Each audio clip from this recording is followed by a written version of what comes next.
class, welcome back. So right now we are going to have another new lesson here in developmental psychology. We are going to have a new lesson called school age years. So this will have this lesson or presentation will consist of two parts. So this will be now the first part. So again, I'm your professor here, Ms. Saline from the Psychology Department of Trinity University of Asia. So right now we are going to talk about school age years. Okay, so the following will be our topics. So first we're going to have the introduction, followed by developmental theories, physical and motor growth, cognitive thinking and language, and also social and emotional development. So this lesson, actually school age years, is so much shorter compared to infancy and preschool. So this would be shorter than the two. Alright, so let's start with the introduction. Okay, so I'll be reading this first and I'll be explaining later what it is. Let's go bullet to bullet. So school age covers the 6th to 12 years of age of the child. So I also use other books in Nelson. So actually that is a pediatric book used in medicine. So in Nelson's, school age refers to the children from 6 to 11 years old. But in Papalia, in one of the developmental books that we're using right now, that's actually from 6 to 12 years old. So this age group is characterized by activation and change. So in here, it is more on the activity and the massive change in some aspects of the child. So again, here in school age, they're actually focused on going to school and actually socializing. During this stage, the child practices earnest searching, goal-directed exploration, and development of increasingly sophisticated decision making. So like what I've mentioned a while ago, during these school age years, that's why it's called the school age. It's because this is where the child is actually now going to school and finding now his or her interests and actually doing the things that they want to do and actually try it. So this is the part where decision making is actually a big part of their personality, and it will actually impact their personality in the long run. So this is also a period of preparation and rehearsal of the debuts and fine performances of trial and error. So in here, that's why in this school age, students now actually are now focusing on their performances in their school, and also their performance in their school, how they are doing, and many more. And this is the part where children are actually being started to have a sense of competition with their classmates, because there's and also this is the time where they actually explore and try things on their own. So that's why it's called the part of decision making and also trial and error. Alright, so this is a critical moment or stage termed as readiness for adolescence.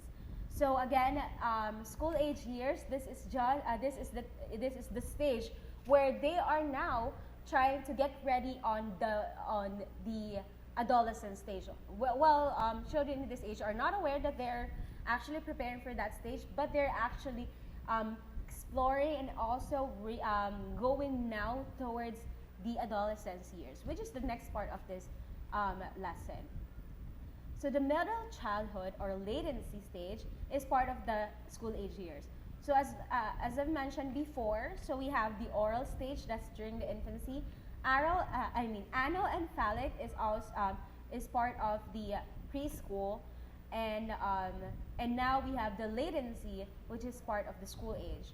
So again, in latency in here, there is no oral.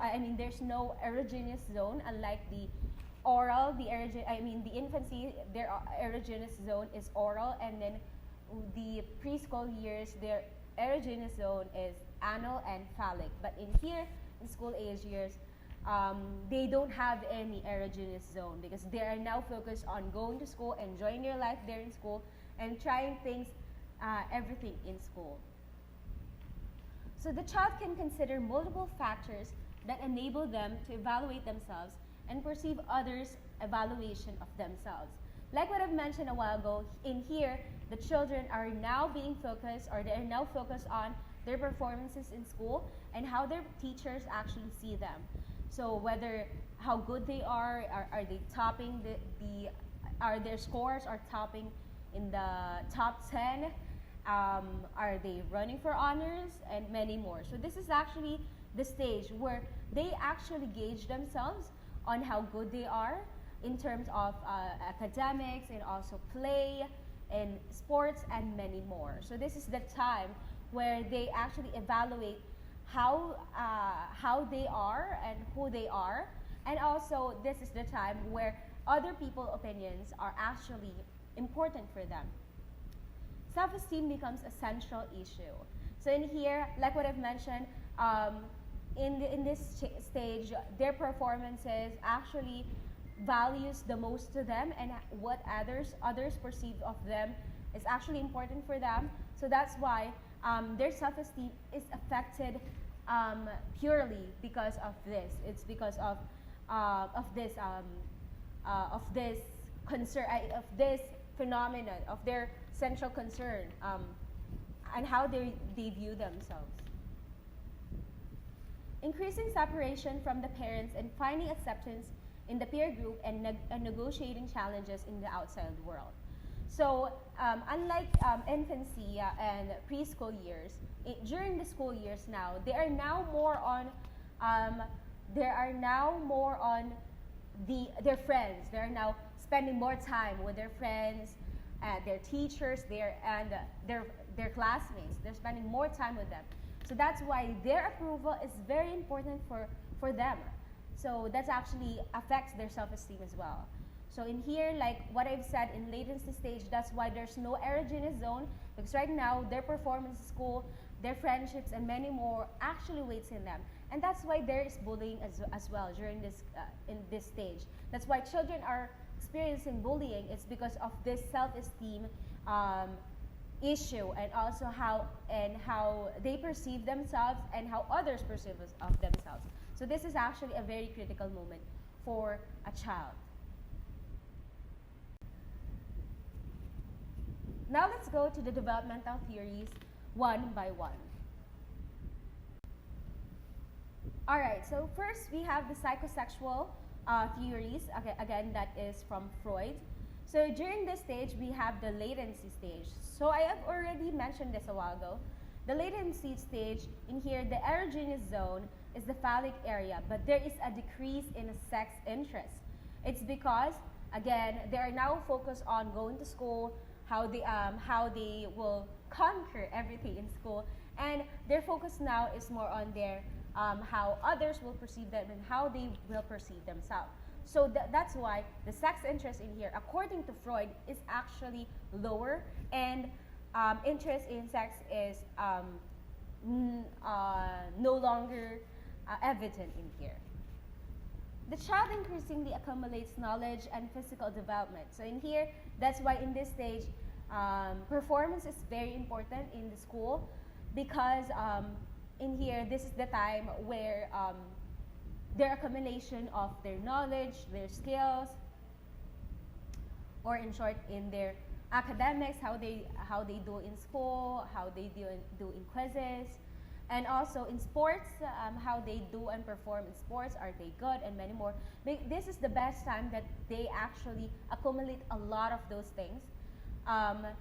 Yes, this is the time. So that's why their sex drive as well in this area, or in this part of development, is lower.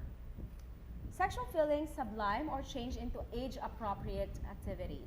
So in here, sexual feelings is not that strong yet at the early part of this developmental stage. However, when they started now to grow a little bit towards teenage years, that's when they started to have crushes. But it's not that kind of crush where they actually experience intimacy. It's more on the crush itself in this time. Sexual feelings are now towards their classmates or their friends. So that's why they wanted to feel accepted. Accepted is because of that. Now let's go to psychosocial um, development of Erik Erikson. So in here, the stage now is industry versus inferiority. Okay, so in here, the child tries to master all that he or she can. The child is receptive to whatever he or she is taught and react accordingly. The child develops mastery and competency.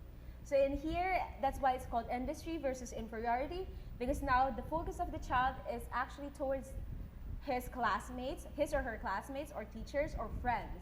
So that's why self-concept and their self-esteem is actually very important in here, is because the approval of others are now the center of their interest in here.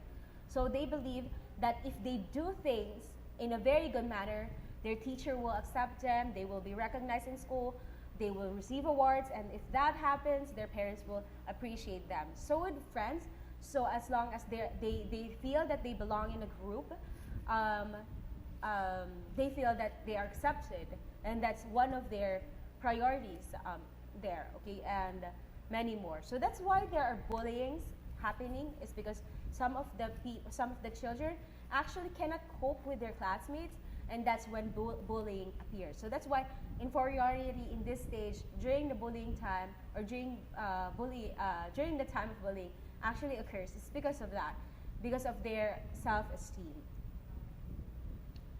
All right, and also during at this age, this is the time where boys actually now engage in so much sports, and girls actually are now towards on dancing and many more. So that's why a lot of children during at this age actually tries different things at the same time.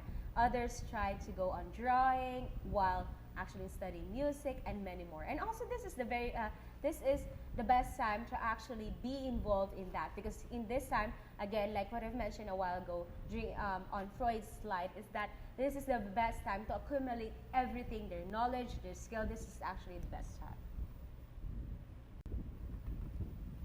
Now let's go to cognitive aspect, or the cognitive development of Piaget. So in here, the concrete operational period is present in here. So again, we have the pre-operational during the infancy, and also the in infancy, that's a pre-operational period. Now we have the concrete operational period. So in here, logical thinking is developed during this stage. So in here, now they now know the simple logic on how things work, and and how to actually apply it. The child is able to relate external events with each other. So now they realize that the consequences from other people's action and how it actually affects other people. So they now know and observe things how they do. Rapid intellectual development also occurs in here, like what I've mentioned a while ago. That's why this is the very best time. This is the best time where a child actually learns everything. That's why some children are actually putting themselves in a situation where they will actually learn how to play guitar, dance, draw, and very good in academics is because of this one. Because their intellectual development in this stage is very high and it's very rapid. The child learns to know and master the physical world. Like what I've mentioned a while ago, that's why they are now engaging in different things.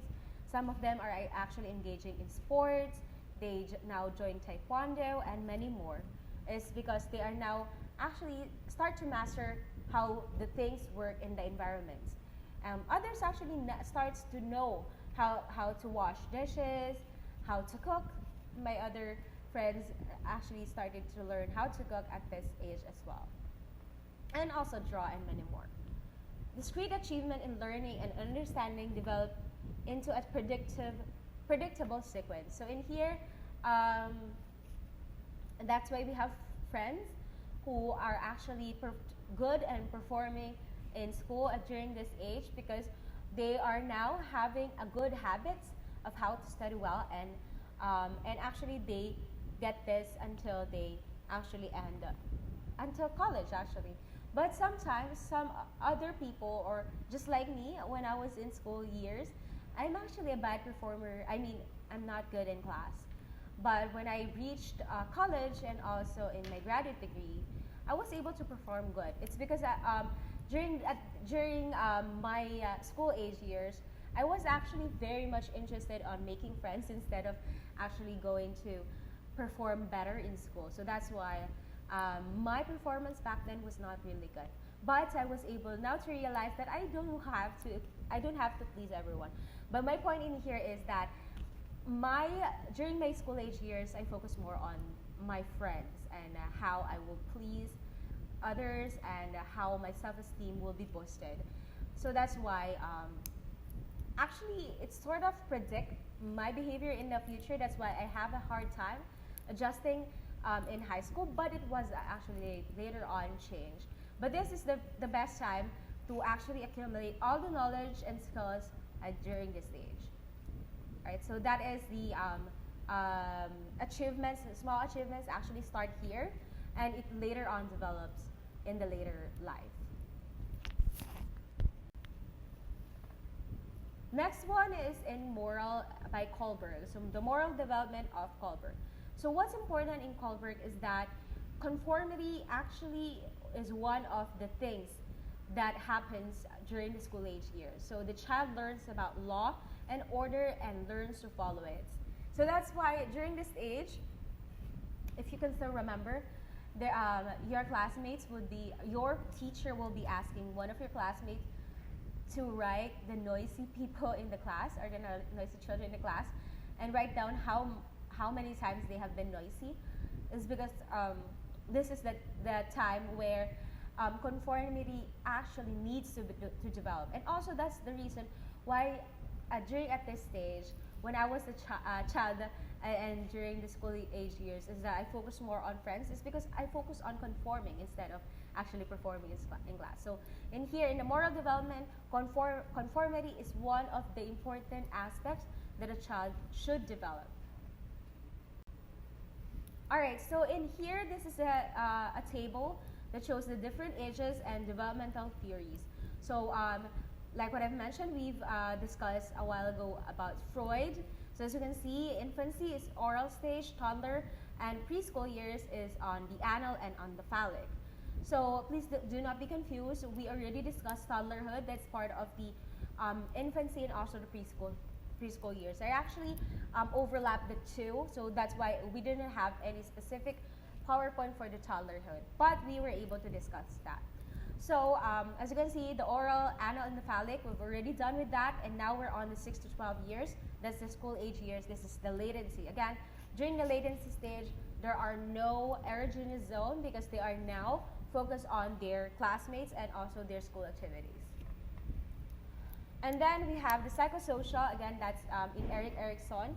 So we have here the infancy, that's the basic trust versus mistrust, followed by the toddlerhood and preschool, that's autonomy versus shame and doubt, and initiative versus guilt. And now we are on the school age years, that is in this industry versus inferiority. So whether they were able to adjust good in school or in their environment, or were they able to have an inferiority feelings that they are very last in class and wasn't able to adjust with their classmates. And then we have the cognitive. All right, so this I forgot about sensory motor, but I apologize about that. During the infancy and also the toddlerhood, we have the sensory motor. That's the first to fourth Roman numerals. So actually, this is part of the theories of personality that's going to be part of your curriculum as well. So I will not be talking too much about that. And also sensory motor in the toddlerhood, that's fifth to sixth. And then we also have the preschool years, that's pre-operational, that's what I'm talking a while ago. And we also have the school age years in here where logical thinking is very highlighted in this stage, which is the concrete operational. So that's it for this first presentation. So thank you for listening. So please let me know if you have any questions. Please feel free to chat in our group chat, or you can just leave a message in here or just give me a message. So thank you for listening. I'll see you at the second part. Thank you.